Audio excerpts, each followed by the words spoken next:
And joining in studio now is an old friend of the program, Mr. Brian Altunians, Chief Operating Officer of Platinum Studios, stock symbols PDOS. It's been a couple of months since we've seen you on the show. It's been a little while, yeah. So I would imagine you've got a lot to update us about Platinum Studios. Yeah, there's a lot going on. It's been, we've had a phenomenal end of the year for 2009, and now really expecting some great things for 2010.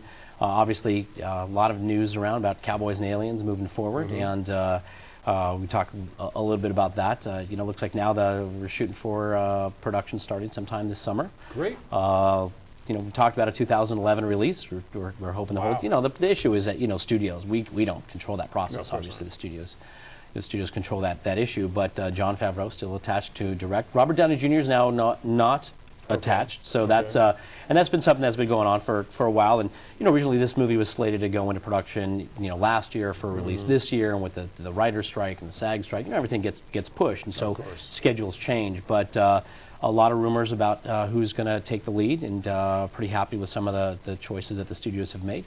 The great thing about it is they want to do a franchise. And I think that contributed to Robert Downey Jr.'s decision. Is Sherlock Holmes looks like that's going to be a franchise picture. Iron Man's obviously a franchise, doing some phenomenal stuff. And if Cowboys and Aliens is going to become a franchise opportunity, then we want somebody who's going to be there, for 2-3 pictures. Exactly. You don't want someone to do the first picture then bail on you. You got to find another lead, and that always makes it tough. That's right.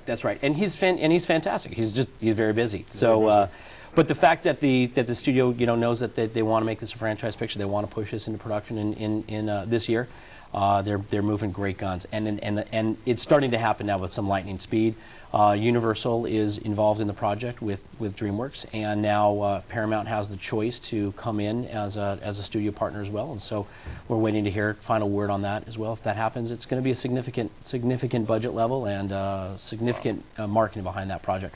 And that's going to create a really tremendous awareness for Platinum Studios, because for a company that's got a comic book library of 5,600 characters, and that this project was derived from Scott Rosenberg's, it was his brainchild, one of many. It just shows that our library can feed this studio's desire to have tentpole feature films of the $100 million plus budget range.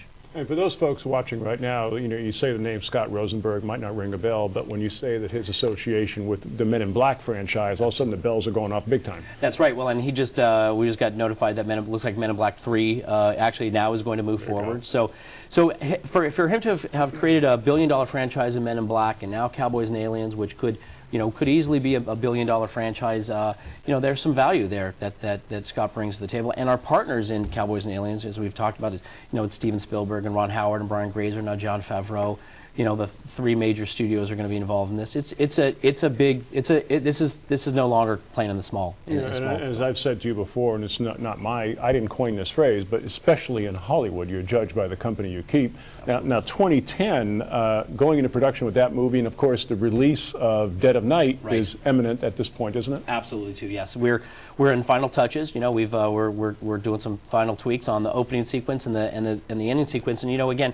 The issue that comic book movies tend to have is you want to appeal to as broad an audience as possible, and yet still have some tie to the historical source material. And we're really very conscious of that. We're really trying to make, especially the movie that we put that's our movie. We actually are the production entity behind it. Really want to be true to that fan base, because this is a very loved and revered character that this Dylan Dog character that Dead of Night is based on. And so we really wanted to make sure that we took care letting that audience know that, again, there's a franchise capability in that, because they've done that. And I think I've told you, Don, in the U.S., a successful comic book sells about 100,000 units a month, and in Italy alone, Dylan Dog sells 900,000 units. And so a really fervent fan base. We wanted to honor that fan base. There's an opportunity to do ongoing stream of pictures based on the Dylan Dog franchise. So 2010, that release date, the release date hasn't been set yet here in the States, but it's coming in 2010.